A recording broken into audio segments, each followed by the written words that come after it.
se retrouve ce mois-ci pour le bilan de septembre. Un tout petit bilan parce que j'ai très peu lu avec la rentrée scolaire et pour des questions de santé. Donc voilà, j'ai eu très peu de motivation. Donc on voit ça tout de suite. Tout d'abord, on commence avec les comics et on commence bien entendu par Urban. J'ai lu Batman Silence 2, le chapitre 2. Alors, j'ai adoré Silence et vraiment à voir ce que va nous donner la suite de Silence 2. Pour l'instant, je trouve que les bases se placent bien, mais vraiment, une fois que j'aurai tous les chapitres, je pense vraiment tout relire et vraiment faire un avis concret, parce que là, chapitre par chapitre, je trouve que c'est assez compliqué d'avoir du recul. Donc voilà. Ensuite, j'ai lu Les Sœurs Seasons, un tome assez introductif qui va nous placer les bases du mystère et nous présenter chaque sœur. Alors, j'ai vu qu'il y avait pas mal d'avis mitigés, mais personnellement, je trouve que ça annonce quelque chose de très bon pour la suite et donc ça me semble de très bon augure cette attente du tome 2. J'ai eu la suite de Sacrifice, le tome 3, toujours excellent. Les dessins sont toujours aussi sublimes, l'histoire plein de thèmes très intéressants. Donc vraiment, je pense qu'une fois que tous les tomes seront sortis également, je vais les relire parce que c'est très bon à découvrir. J'ai lu également Dark Pattern, l'affaire numéro 2, la tour aux 1000 voix. Alors cette tour qui est vraiment un huis clos avec tout un dédale de couloirs, tout un mystère avec cette voix qui interpelle. Vraiment, j'ai vraiment adoré cette affaire. Maintenant, d'un Batman, j'en attends toujours plus, mais pour une affaire qui se clôture en quelques pages, ouais, c'est assez sympa. Voilà, cette petite lecture détente où on n'attend pas non plus un truc extraordinaire, mais qui nous fait passer un excellent moment. On passe à Glénat et j'ai lu Contro Natura sans bleu. Alors il y a un goût de déception parce que le Contro Natura de Mirka Andolfo était excellent au niveau des thématiques, au niveau de l'histoire, et là c'était vachement moins profond. Voilà. Alors c'est très bien quand même, c'est un très bon récit, mais ça souffre de la comparaison du tome 1 et c'est bien dommage, mais c'est humain et on ne peut pas faire autrement. Lire le tome 2 sans avoir lu Contro Natura, je ne vous le conseille pas parce qu'il y a énormément de liens et bien entendu vous allez perdre des informations et pas comprendre tout ce qui se passe. Autre chose, il y a énormément d'événements, il y a de l'action, c'est très sympa à lire, c'est très popcorn, mais voilà, comparé au tome 1, enfin le tome 1 entre guillemets, voilà, ça souffre énormément de cette comparaison. Alors ici ce n'est plus Mirka Andolfo qui est aux commandes des illustrations. J'avais peur, vraiment, j'avais très peur de ne pas apprécier autant ma lecture parce que je suis très fan de la touche graphique de Mirka Andolfo, mais Ivan Bigarella, c'est très sympa aussi et je trouve qu'il y a eu un effort au niveau du chara-design qui montre cette continuité entre l'histoire 1 et l'histoire numéro 2. Donc vraiment, c'est sympa, mais comparé au 1, c'est décevant. Voilà, je ne sais pas si vous avez compris. C'est une très bonne histoire, mais vu que le premier était excellent, voilà, certains pourraient dire que c'était nul, mais c'est pas le cas. C'est vraiment pas nul. C'est juste que par rapport au succès du tome 1, voilà, c'est dommage. On passe à Delcourt, j'ai lu deux récits. Rocketeer, la cargaison maudite, et j'adore l'ambiance de Rocketeer, donc vraiment si vous êtes fan, que vous aimez cette ambiance, il était vraiment chouette ce tome. Donc voilà, très chouette, encore une fois, c'est très... moi j'aime bien ce genre de... Voilà, c'est pas des récits extraordinaires, mais moi j'appelle ça récit popcorn, parce qu'on passe un excellent moment, on se détend, c'est top.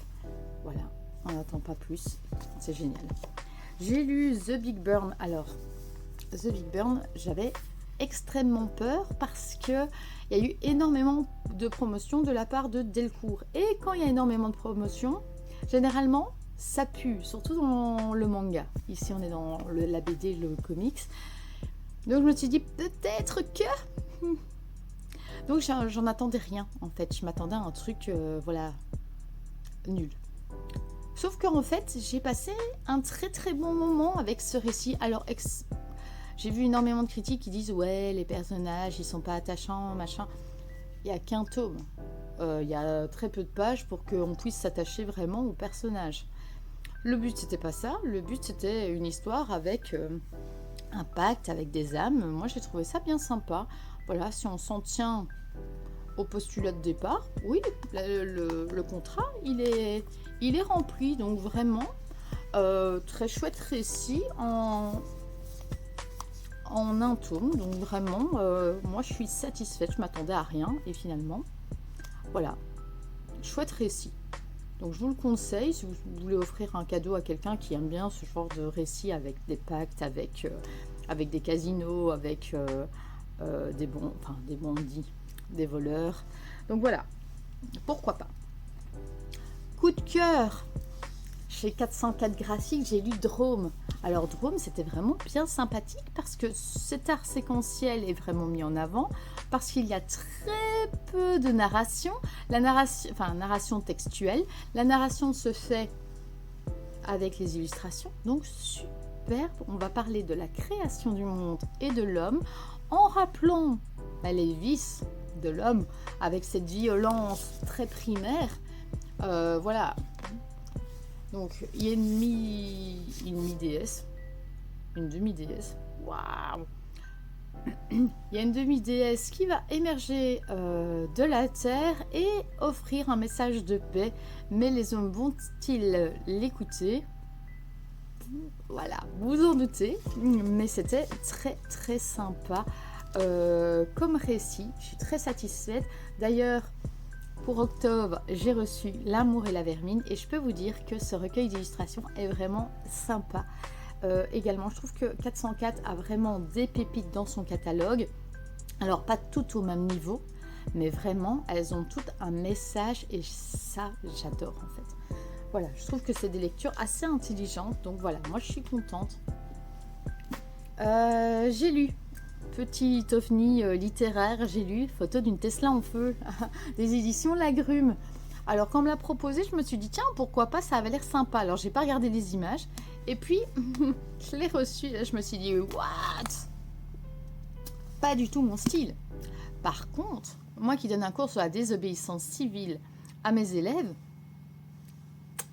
petite pépite les gars, petite pépite, très chouette récit en fait. Alors malheureusement, le prix d'une BD comme ceci, c'est pas possible avec des élèves. Donc, à part faire une illustration et la travailler en classe ou une planche, voilà, je peux pas faire plus malheureusement. C'est pas le genre de choses qu'on peut faire, même dans l'enseignement. Donc voilà, à voir, mais peut-être analyser une planche avec eux et la retravailler, ça pourrait être vachement sympa. On passe à un beau livre que j'ai reçu, c'est 100 comics qui ont marqué l'histoire de chez Inis. Vous voyez, j'ai mis plein de petits post-it. Alors, Inis retrace 100 comics qui ont marqué l'histoire du comics.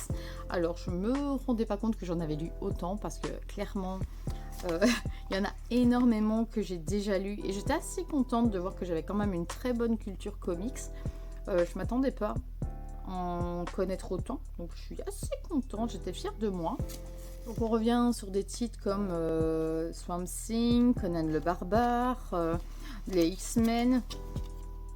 On revient bien sûr sur Sandman, Batman, Iron Man.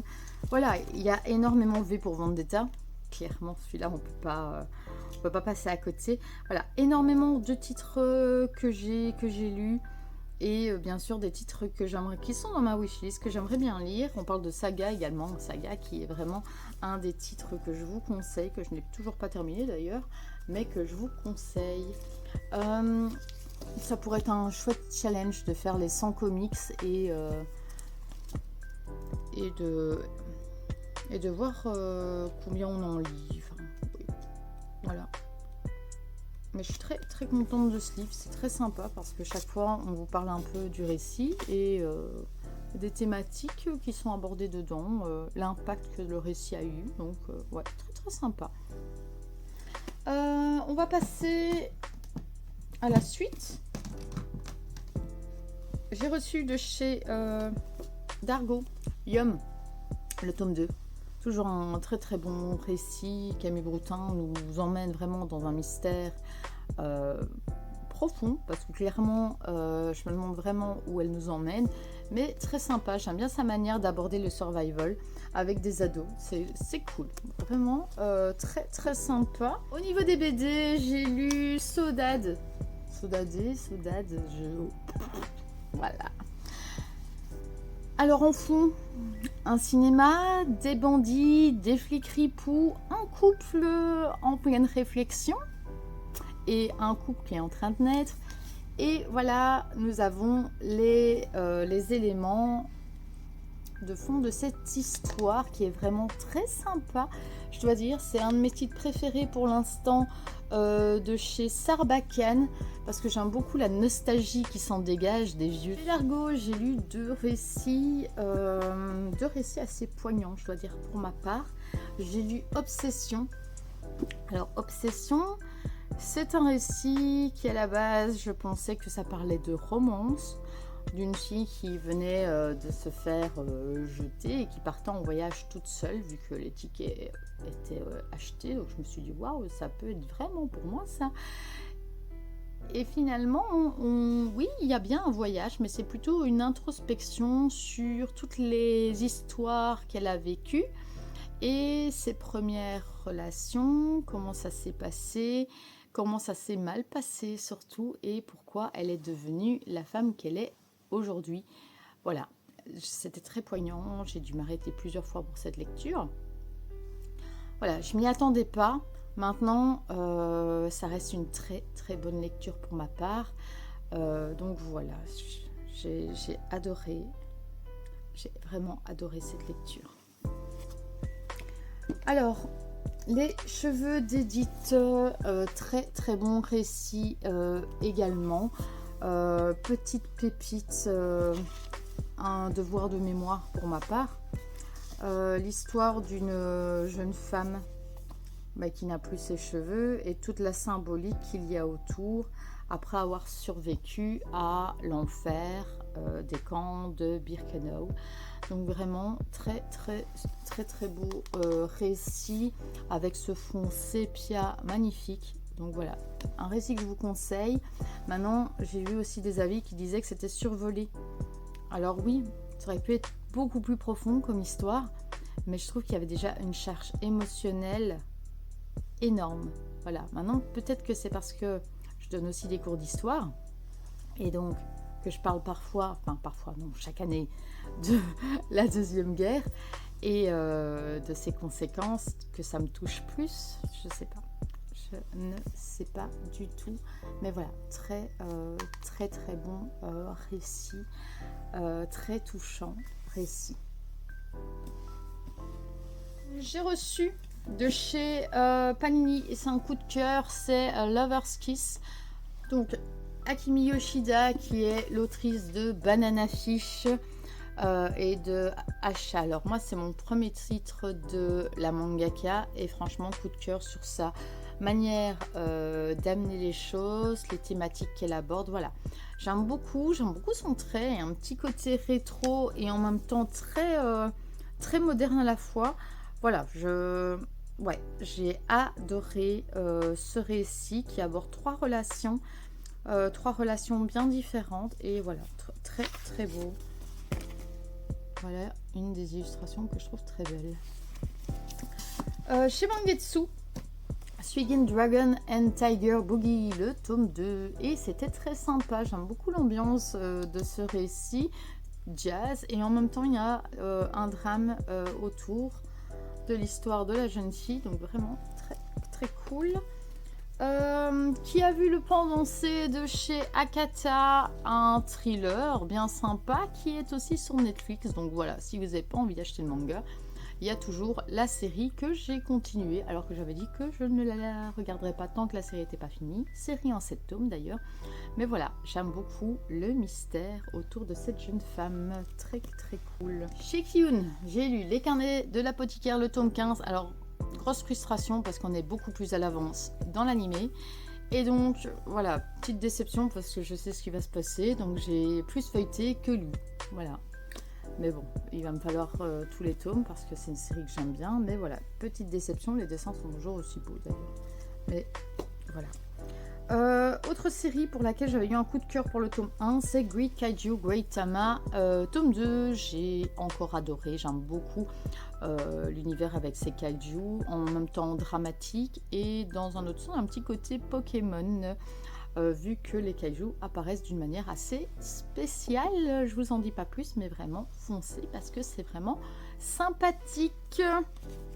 Et enfin, le webtoon Seven Fates Shako, voilà, je vais m'arrêter là parce que clairement, je me rends compte que ce n'est pas un webtoon pour moi. J'ai espéré jusqu'au tome 4, mais c'est toujours pas, voilà, ça décolle pas. Enfin, ça décolle seulement, mais vraiment, je n'ai plus la patience de continuer. Donc voilà, je vais m'arrêter là avec Seven Fates Shako, même si j'étais curieuse de savoir où l'auteur voulait nous amener, mais bon. Voilà, je me rends compte qu'au niveau webtoon, je préfère énormément les dramas et que voilà, les dramas romantiques et que l'action, c'est plus pour moi. Après, Solo Leveling, j'ai vraiment des difficultés à trouver quelque chose d'aussi bien. Et donc pour le moment, je suis assez déçue de ce qu'on me propose au niveau lecture, au niveau webtoon. Donc voilà, c'est plus de la romance. Je n'irai plus pour ma part. Voilà. Sur ce,